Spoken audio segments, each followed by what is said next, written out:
Now, this is a video that I've been wanting to do for quite some time, and now I get to vent on this. In the 6 years since this horrible incident happened, I've had a range of emotions because I was a big fan of Chris Benoit, and I was also a fan of his slain wife Nancy during her days as woman in WCW, and even back to the old NWA in the late 80s with the Crockett's. I've heard all kinds of opinions on this from people in the wrestling business and from fans, some of which I get, some of which I agree with, and some of which are just plain dumb. First, let me get this out right off the bat. This rant may get a little salty. No, I'll be honest, fuck that. It will get salty to downright tart. So if you're the kind that gets offended easily, turn this video off now, because you're going to hear a side of me that hasn't been present in my previous videos, because I'm going to get to the hard truth, not only about Chris Benoit, but about a lot of his defenders and even his detractors in this video. So for those of you that may not like what I have to say in this video, I give you the finger, the dick, and the nuts to go blow on, because this is my channel and my video. Now, to the subject at hand. Everyone knows what happened that weekend in June of 2007. What isn't often discussed is the backstory of this relationship between Nancy and Chris. Let's take a trip back to 1995 in WCW, shall we?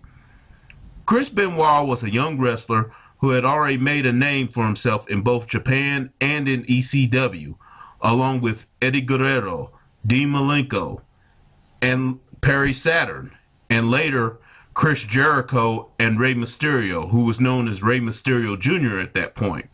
They were all just hitting the national stage. And a small note, this was actually Benoit's second tour in WCW, as he did do a six-month stretch in 1993 that was forgettable except for his series with Too Cold Scorpio. Anyway, a few months later, Nancy, then known as Nancy Sullivan, shows up in WCW to reprise her woman character and reunites with Ric Flair and the Four Horsemen. She had been a valet for him previously in 1990. The Horsemen at that point was Flair, Arn Anderson, Benoit, and the late Brian Pillman. During this stretch, Kevin Sullivan, who was the head booker in WCW and was then the husband of Nancy, books a feud between his Dungeon of Doom and the Four Horsemen. He particularly singles out Chris Benoit for a one-on-one feud, claiming that while he was a good wrestler, he was no horseman, which that was, of course, kayfabe. This feud did play on some real-life angles, as Sullivan had an off-camera friendship with both Flair and Anderson dating back several years. And Benoit did have real-life issues with Kevin Sullivan in the way he was being booked.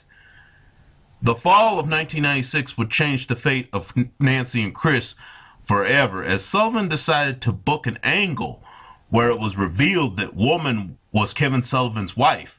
Of course, they were married in real life, but this was going to be actually part of the angle. And that Benoit was having an affair with her, thus deepening the feud between them.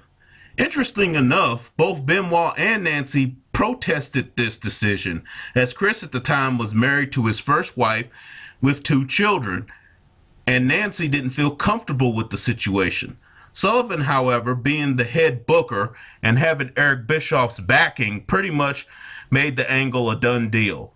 Kevin Sullivan even went so far as to book them in the same hotel rooms and have them film taking walks in the park and having candlelight dinners together.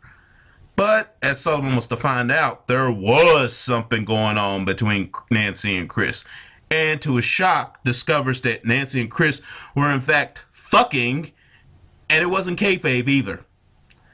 The jump-off point was on WCW Saturday Night on TBS, when during an interview, Sullivan was legitimately taken by surprise when a video showed during his interview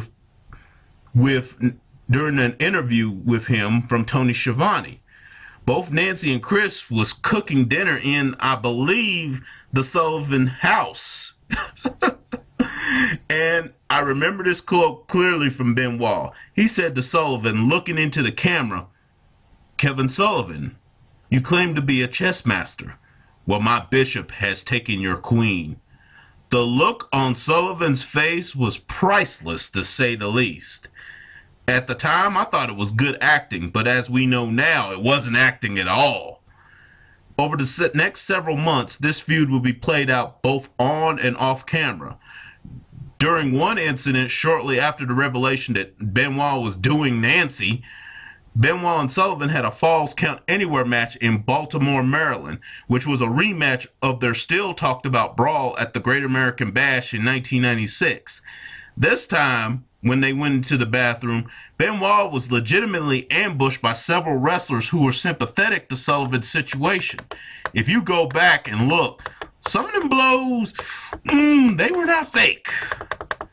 This situation, and this is rumored, they've never talked about it publicly, but this situation was rumored to even have divided the Four Horsemen a little bit, particularly Arn Anderson and Ric Flair. Flair, of course, well, we know the reputation of the Nature Boy Ric Flair, was all for what Benoit was doing, but Anderson rumoredly wasn't that keen on it. While he did like Benoit at the time, he had a long, as I mentioned earlier, he had a long-time friendship with Sullivan, so I can imagine there was probably some tension there. After all this ended, Nancy pretty much faded into the background to support Chris's career behind the scenes. The twosomes' respective marriages, of course, were broken up as a result, and Benoit and Nancy lived together in Atlanta for the remainder of their relationship. Now, on this, may I say, while I am not a very religious man, I do believe what goes around comes around.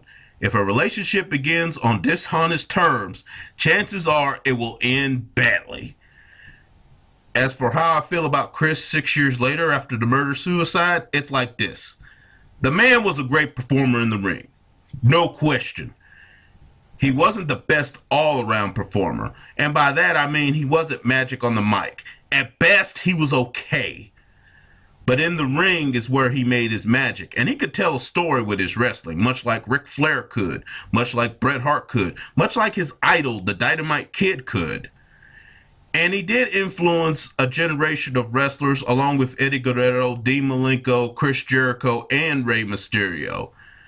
The two that come to my mind as far as the biggest reminders of Chris are Daniel Bryan, or formerly known as Bryan Danielson, who is currently Mr. Money in the Bank for WWE, and Davey Richards, who is currently ROH World Champion.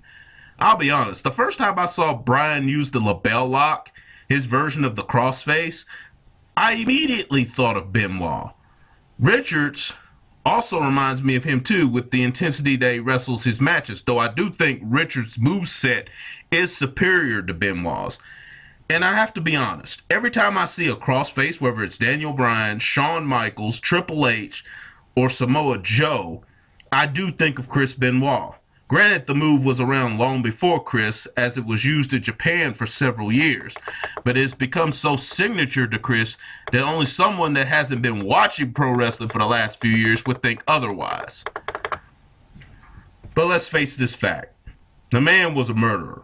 He killed his wife and youngest son. There's no way around that. I mean, don't even try to get around that. I mean, let's quit denying like it didn't happen and quit taking WWE to task for over so-called erasing of Benoit. I mean, I can't really fault them for backing off from him. And they haven't really erased him completely, people. You can still find his matches on various anthology sets and old videos. In fact, the only one that was pulled completely was the Hard Knocks Chris Benoit story video. And for a while they did pull Backlash 2004, but they have since re-released it without him on the cover, but excuse me. But the match he had with Shawn Michaels and Triple H for the World Heavyweight title on that card, it's still on there. So they haven't erased him completely. And from a legal standpoint, it's their footage. They can do what the hell they want with it. Also, on the Hall of Fame debate, you can't fault WWE for not even considering Benoit. I mean, it's a no-win situation. It's damned if you do, damned if you don't. And if I was in their situation, I wouldn't touch them either.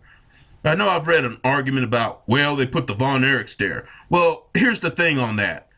With the exception of Kevin, David, and Fritz, granted, all the Von Erichs committed suicide, but they only killed themselves. And plus, unless you've been a wrestling fan for the last 25, 30 years, chances are you're probably not going to know that unless you researched it. Plus, they didn't harm anyone else physically. And you gotta admit, there was no children involved with their deaths. I mean, people are real funny about people that kill kids. Unless you can show that someone else was involved, which given the circumstances and questions that still surround the incident to this day, I would not be surprised. There's no way around that. Chris Benoit, however, is in the Hall of Fame, and that's the Wrestling Observer's Hall of Fame, which is more legit than WWE's anyway. On the other hand, I have a real problem with people that want to say he's just a murderer and everything he did up until that point doesn't matter. I don't fucking agree with that at all. If someone asks me about Chris Benoit, I'll tell them the whole story. Not just that he was a murderer, nor that he was just a great wrestler. He was both. He was fucking both, and I think it's bullshit to leave either one out. My biggest peeve is when they say, my prayers go for Nancy and Danielle and Benoit can burn in hell. What the fuck is that bullshit? I mean, I hope you don't think God is going to bless that, because if you do, you're more fucked up than Chris was. Just because you didn't kill nobody or doesn't make your ass smell any rosier.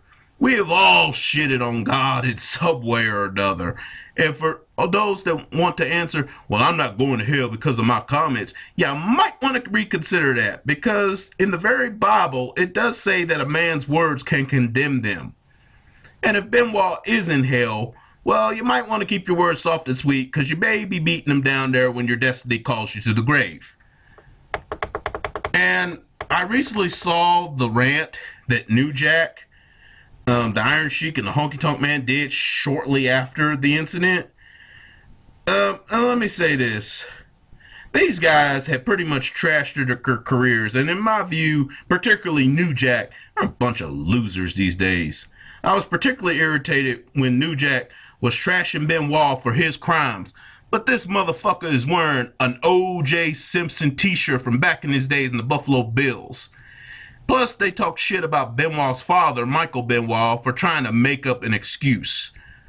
I mean, not in my view. An excuse is something that is made up when they have nothing to back it up. Michael Benoit, Chris's father, had legit doctors looking at his situation at the advice of Chris Nowinski, a man who, in addition to being a former pro wrestler with WWE no less, has studied concussions and brain damage for the past few years and is far more qualified than those three losers to make that statement.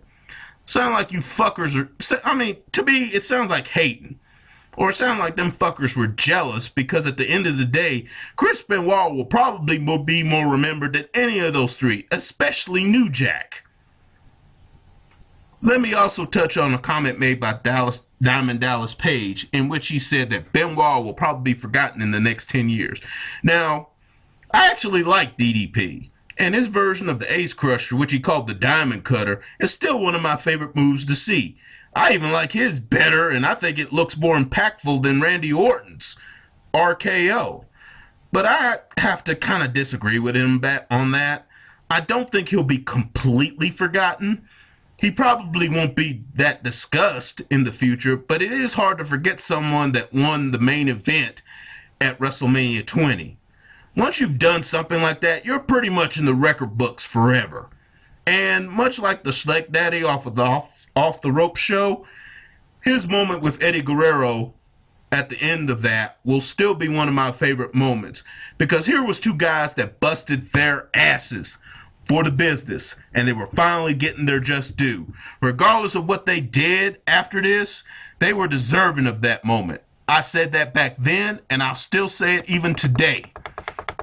Plus, I actually give Mr. Michael Benoit props for even wanting to study this So, because now maybe wrestlers won't suffer the same fate as his son and daughter-in-law and his grandson.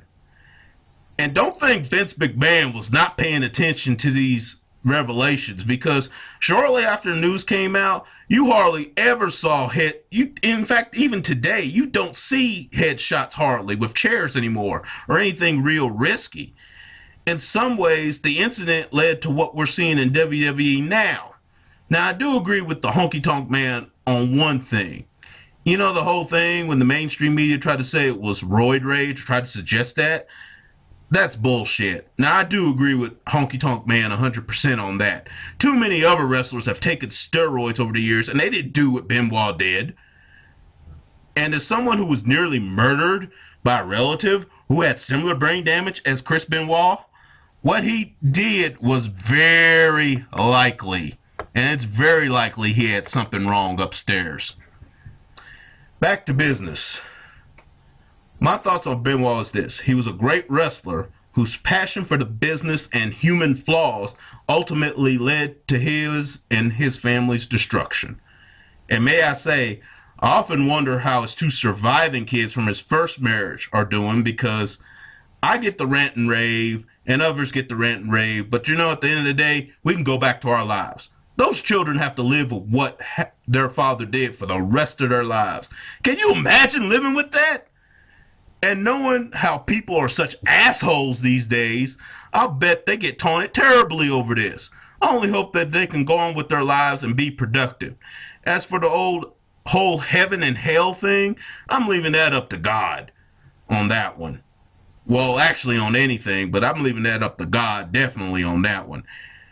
It isn't mine or anyone else's place to say where Nancy, Danielle, or even Chris should go, and I'm sure the Lord doesn't need mine or your help.